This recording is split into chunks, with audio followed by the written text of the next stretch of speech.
Hi. So already on lesson 5, huh? Wow.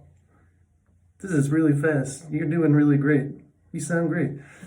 Be in a band and like next, when this whole thing is over, you can find some other people who learned some other instruments and you can start a band, Someone learned, maybe someone learned the drums during this whole thing. Maybe someone learned the bass. Maybe someone learned the keyboard. Maybe someone got better at singing. Go join a band. So I guess if you're here, you can do this. Yeah, right? You can do this already. Hopefully you're kind of good at going like...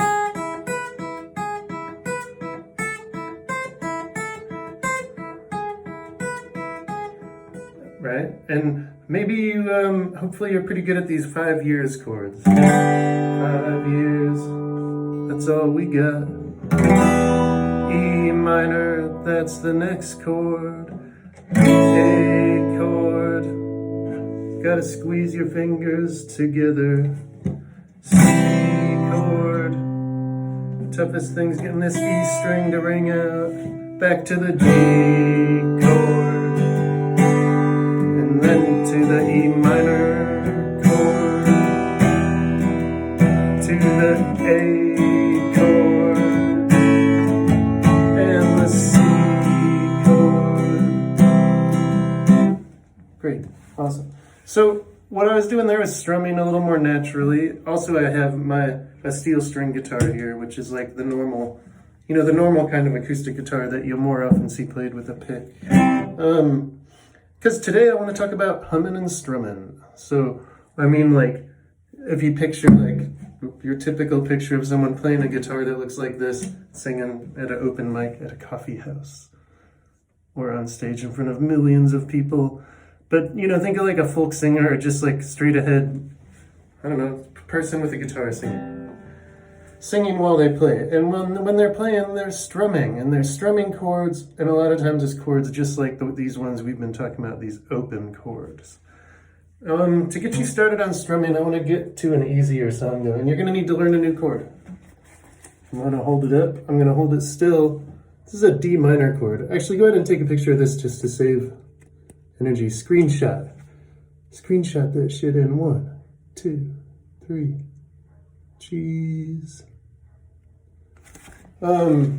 D chord. When I play a D chord, I'll hit that open D string. I'll hit the 2nd fret on the G string.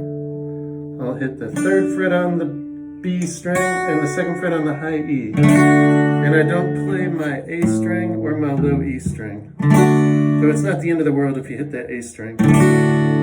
It is bad if you hit the low E though.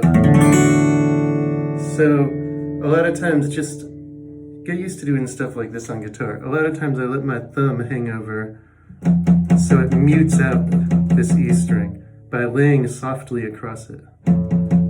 See, instead of this, I get this cleaner sound, right? And just a sneak preview, it's kind of nice sometimes to put this note in a D chord. It's an F sharp, it's the 2nd fret on your low E. And it's one of the only notes a lot of people play with their thumb. Some people use their thumb a lot more though. Like, it's not like technically good technique, but watch like a Jimi Hendrix video.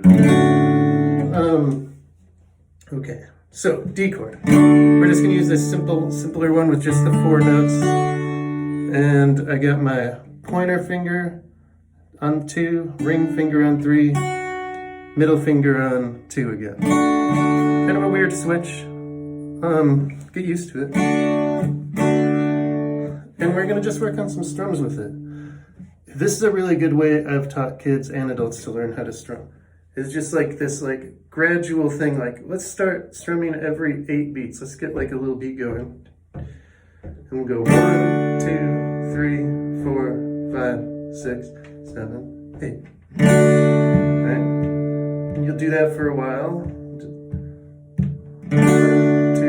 It's a good time to get good at counting beats and feeling them. You want to feel these beats in 2 groups of 4. Most of our pop music comes in groups of 4 beats. So 1, 2, 3, 4. 1, 2, 3, 4, 1, 2. And we call each group of 4 beats a bar. Because like when you write out music, that's where you'll see a line, a bar line, and so we just call those 4 beats a bar when we're in this kind of rhythm. So let's play every bar. Right now we're playing every 2 bars. See, 1, 2. So we have like first bar, 2, 3, 4. Second bar, 2, 3, 4. First bar, 2, 3, 4. Second bar. Now we're gonna do it every bar. So we're like bar, 2, 3, 4. 1, 2, 3, 4. 1, 2, 3, 4. Always making sure all your notes are ringing out. If you don't hear like, then figure it out. It usually means you have to arch your fingers more. And like I've said before, at this stage in your guitar journey, listen to your fingers. If your fingers tell you it's time to quit, quit. Don't be a hero. Let your fingers grow these muscles. Let them grow their calluses. So now I'm going every 4 beats. Let's go every 2 beats. Start playing the chord twice a bar. Try doing one loud and one quiet. I don't know why, it's kind of fun. Loud, 2, quiet, 4. 1, 2, 3, 4. Notice I'm always strumming down right now. Good way to learn.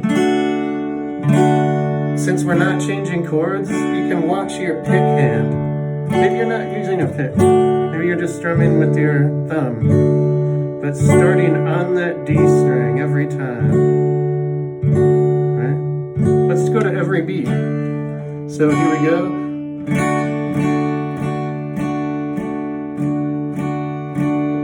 Pretty nice. Can you do it? Can you consistently hit that D string first so you're not accidentally going like, although that A string doesn't sound bad, but the E string, remember. Sounds bad. Try doing this. Try going really fast, but not louder. And try going slow. But we're keeping the beat, we're just strumming slower. Like a tighter strum and a looser strum. It's a touch thing. As you get better at playing guitar, you can really think about whether you're hitting a chord like, really loosely strummed or tightly strummed. Okay, we were going every beat. Let's try every half a beat. Most musicians count half a beats like if they're going 1, 2, 3, 4. That's not fast enough to get this many notes, so we go 1 and 2 and 3 and 4 and 1 and 2 and 3 and 4 and... Now it's starting to sound not so groovy to me. Like having to do this so much is like making it sound more like aggressive. Like I had this nice chill vibe going here. Now it's like kind of too muscular. I'll show you a way to do better. Once you get faster than the beat in guitar, most people start alternate strumming. Feel how the groove is back? When you alternate strum, it kind of builds in this kind of lilt, right? If you just go down, every beat, every strum sounds the same. And they sound kind of mechanical or something. Totally appropriate for a lot of kinds of music. Like, I think I know some guitarists who've never like up-strummed in their life. Their music is always like, right? And it's perfect for that. I'm not making fun of those guitarists at all. That's totally a style, and you don't have to learn to do what I'm talking about. But if you want to like sound like a normal Hummin and Strummin, and that's what we're talking about, then you need to have this lilt. It's just up, down, up. It doesn't matter if you hit all the strings every time. Like sometimes maybe if it's in slow motion, you're like all of them. Just the top few, all top few, top few, top few. And you can decide when to hit just the lowest note and make a little rhythm like that. So see, I'm hitting the lowest note now. 1, there. So only every rest of the time I'm kind of strumming up on those higher notes. Or you don't have to. Another thing you can do is take off your fingers. So listen, I'm doing the same thing with my right hand. But I'm going to start strategically lifting up my left fingers just barely so it meets out the string. I don't move them all the way off. Watch. Let me get a better view of that for you. Let's see. Maybe from here. See, I'm just like relaxing them. They were tight on. Now they're still touching their strings. They're just relaxed off.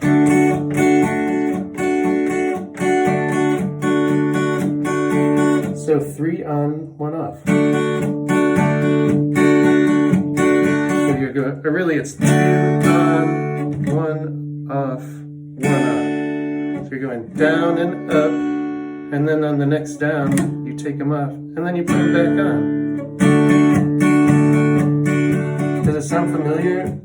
This exact chord, I think, is from, you know, like left a good job in the city, right? Working for the man every night and day. You're there, but I never lost 1 minute of sleep. We're gonna do the same thing but go to an A chord. Big wheel, keep on turning. Sorry, now we get to a bar chord and you can't play those yet. But yeah, you just had a song. Just by strumming, you get in that groove. And it all is about keeping this up-down motion, never stopping with your right hand. But sometimes you hit less or more strings, and we're going to get to where sometimes you just don't hit any strings. Or sometimes you mute things out with your left hand to give yourself more of a groove than just straight up. Right? Like, I'm doing the exact same thing with this hand.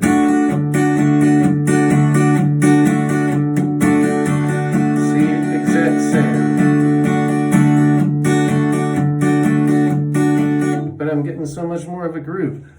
I touched on this the last few lessons, but you always want to be thinking in terms of like not just one note at a time. It's always like, you know, when we were talking about Smoke on the Water, it's like, don't think, and then, and then, and then, and then, and then, and then, you know, think of this, and then this. Same with these strums. You don't want to just think like down, up, down, clicky, down, up, down, clicky. You want to think of these as a, that's probably the thing they are, starting with an up. And you're just pasting a bunch of them together. Ooh, that sounded good. Yeah, that sounded good. Ooh, yeah, really good. Right? Maybe that's not a good key for you to sing that song in. Let's move up. This here is a capo. I talked about them last time. You just clip them down. Sometimes the tuning, you'll have to retune. I'm not going to bother. Yeah, that's kind of gross, but left a good job in the city, right? Working for a man every night and day. Or maybe like you like it better like down here. Left a good job in the city. Did they say left a good job? Is that even how it goes? I don't know. Hummin and Strummin. Hummin and Strummin. I'll show you more Hummin and Strummin. We'll probably do at least one more episode on it because it took longer than I thought it would just to get to there. So I guess next time, Homer, if you can come back and you can do this, we're good. Especially if you can hum along the left a good job in the city, which I never said the name in case for some reason you don't know the song. We're talking about Rolling on a River? Is that what it's called? I don't know. The Creedence Clearwater Revival song. It's also the Tina Turner song. Or maybe it's Ike and Tina Turner. Just go listen to it. I think I'm thinking of the Ike and Tina version, and it's Ike Turner, a terrible man, playing guitar just like this. Learn it. Bye.